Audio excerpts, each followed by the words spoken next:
Imagina o seguinte cenário: você precisa pegar uma bola em cima de uma árvore. O que você faz? Talvez usar uma escada? Ou pegar um foguete e voar até ela? Essa é a premissa de Scribblenauts, um jogo lançado inicialmente no Nintendo DS, onde você pode criar qualquer coisa escrevendo o nome da palavra. O jogo inicialmente contava com mais de 20 mil palavras, e a premissa do jogo é você poder criar qualquer coisa. Hoje nós vamos falar sobre gameplay emergente. Mas agora eu quero contar uma história de Dwarf Fortress. Certa vez, os jogadores começaram a reportar um problema no jogo meio inusitado. Os gatos dele estavam morrendo. Num post, a mensagem dizia: "Meu forte atual tem 2 gatos e ambos morreram sem nenhuma razão aparente. Não tem nenhuma mensagem de combate, os 2 estão cobertos de vômito. Parece que tem alguma coisa a ver com envenenamento por álcool, mas gatos não deveriam beber álcool, então não faço ideia do que está acontecendo." E isso aconteceu porque o jogo tem um sistema onde líquidos ficavam nas patas dos gatos depois deles pisarem nele. E os anões derrubavam álcool das canecas no chão da taverna. E quando o gato ia se limpar, ele ingeria esse álcool. O bug disso daí é que quando o gato lambia a pata com álcool, ele ingeria a quantidade de uma caneca inteira de cerveja, em vez do que seria a dose pequena que ficou na pata dele. Todo o resto nessa história devia acontecer no jogo. Mas como o jogo pode ter sistemas tão complexos? Imagina programar todas as possíveis interações entre diferentes animais, personagens, objetos, fluidos. Parece impossível! E a verdade é que os desenvolvedores, os irmãos Zack e Tarn Adams, nunca pararam para pensar em como um gato especificamente se comportaria.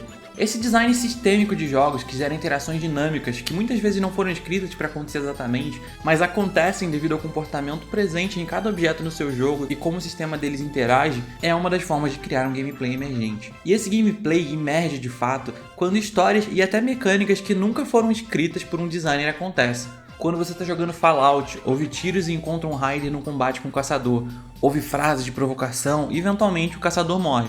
Quando você acha que tá tudo perdido, você ouve um tiro e a outra caçadora que mata o Raider. Você vai se lembrar dessa história como a vingança da caçadora que perdeu seu amigo e ainda te salvou no caminho. Mas por baixo dos panos é só um monte de coincidências e possibilidades que se juntaram por você estar ali no momento certo. Outra pessoa que jogou o mesmo jogo não passou por isso. Essa foi uma narrativa que emergiu no seu jogo. Então, como que isso é feito? Quando a gente aprende a desenvolver jogos, normalmente a gente aprende o conceito de hierarquia. Então, todo objeto no seu jogo vai herdar comportamentos de outro e tentar modelar isso próximo do mundo real. Então, se você tem uma cadeira quebrável, ela herda da cadeira. Uma cadeira sólida herda da cadeira. E a cadeira pode herdar de um outro objeto padrão para dizer que ela tem um modelo visível. Por outro lado, a gente tem a proposta da composição. Aqui, a gente pode definir uma entidade, que é a cadeira. A cadeira é composta por um modelo, por uma posição, esses são seus componentes. A cadeira quebrável é composta por um modelo, uma posição e um componente que diz que ela é quebrável, tem vida. E esses componentes por si só adicionam dados dessa entidade. Note que nesse meu segundo exemplo, a cadeira quebrável não sabe necessariamente da existência da cadeira normal, elas não têm uma relação direta como no modelo de hierarquia. E nessa abordagem a gente usa sistemas que trabalham em cima dos componentes para definir o comportamento das entidades de acordo com os componentes que elas têm e os componentes que o sistema precisa. Então a gente pode fazer um sistema de dano que vai pegar todas as entidades que têm um componente de vida e lidar com uma entidade que pode morrer ou ser quebrada. Agora, além da cadeira quebrável, a gente pode fazer uma entidade bloco. Esse bloco tem uma posição, uma imagem e um componente de vida, que vai dizer que ele pode ser destruído. E isso tudo aqui é um modelo que é conhecido como Entity Component System. Você não precisa necessariamente arquitetar um jogo assim para que ele seja sistêmico de fato, mas é um modelo que facilita o desenvolvimento de jogos dessa forma. Mas não é só a estrutura do código que muda nesse tipo de jogo, como todo o design.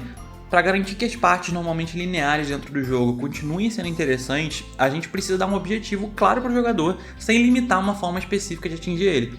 Assim a pessoa pode se aproveitar de todos os sistemas. Lembra lá do Scribblenauts? Então, muitas das soluções dos puzzles são extremamente simples e intuitivas, como adicionar a escada para subir a árvore.